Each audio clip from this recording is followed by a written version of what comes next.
जय श्री राम। एक बार सभी के हाथ ऊपर होके भारत माता की, भारत माता की। हमारे मल्होत्रा जी को बहुत बहुत एडवांस में बधाई देते हैं कि वो 101% जीतेंगे, जिसमें कोई शंका नहीं है। और आपका मुकाबला ऐसे पक्ष के सामने है 100% झूठ बोलने वाला पक्ष है और उसके सामने आपकी लड़ाई है। तो आखिर में तो जीत जो सच है, सच की ही जीत होती है। और सच हमारे देश के प्रधानमंत्री जी नरेंद्र मोदी जी जो सच के बिहाफ में पूरे देश में एकमात्र शेर रहकर आगे लड़ाई कर रहे हैं, लड़ रहे हैं। जितने गीदड़ है ना, जितने गीदड़ हैं, देखिए गीदड़ ही झुंड बना के खड़े रहते हैं, शेर तो अकेला ही दाड़ मारता है। और केजरीवाल जी का मल्होत्रा जी, केजरीवाल जी हमारे और कांग्रेस का खून एक ही है, उनका खून एक ही है। जब 14 में वो कहते थे कि कांग्रेस सबसे भ्रष्टाचारी पार्टी है, केजरीवाल कहते थे कांग्रेस सबसे ज्यादा भ्रष्ट है, केजरीवाल कहते थे शरद पवार जी सबसे ज्यादा भ्रष्टाचारी हैं, लालू प्रसाद यादव ये सबसे ज्यादा भ्रष्टाचारी है।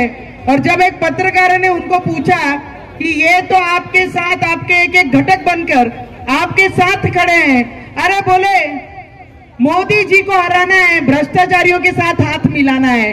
तो मैं आप लोगों से प्रश्न पूछूंगी, जो देश के हित में काम करेगा, देश के लोग उसके साथ खड़े रहेंगे कि नहीं रहेंगे?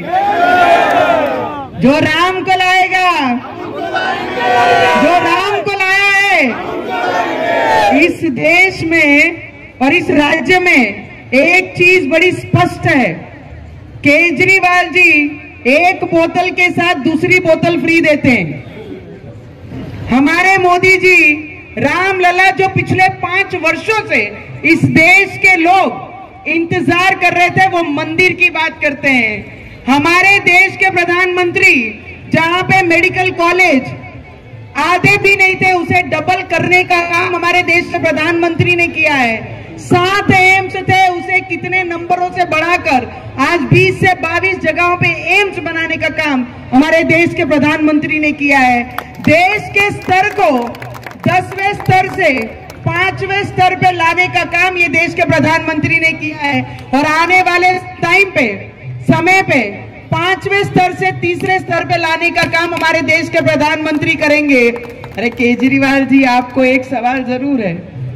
आपकी पक्ष की एक महिला, मैं सभी दिल्ली की और ये क्षेत्र की महिलाओं को विनती करने आई हूं, जो अपने परिवार की महिला का इज्जत नहीं कर सकता, सम्मान नहीं कर सकता, वो तुम्हारा और हमारा सम्मान कैसे करेगा?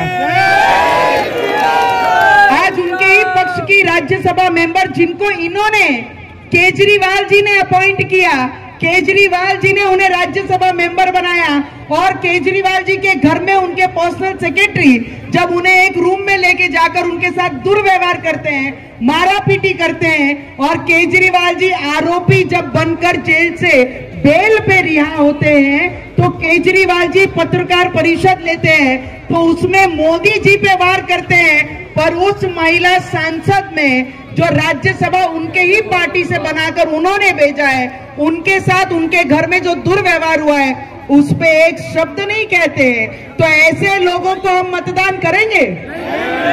ऐसे पक्ष के पार्टी के उम्मीदवार के साथ हम खड़े रहेंगे? अरे जिस भारत को भारत माता की जय जयकार हम लगाते हैं, अगर ऐसी माताओं पे कोई छेड़छाड़ करता है तो वो पार्टी के उम्मीदवार को हम साथ देंगे?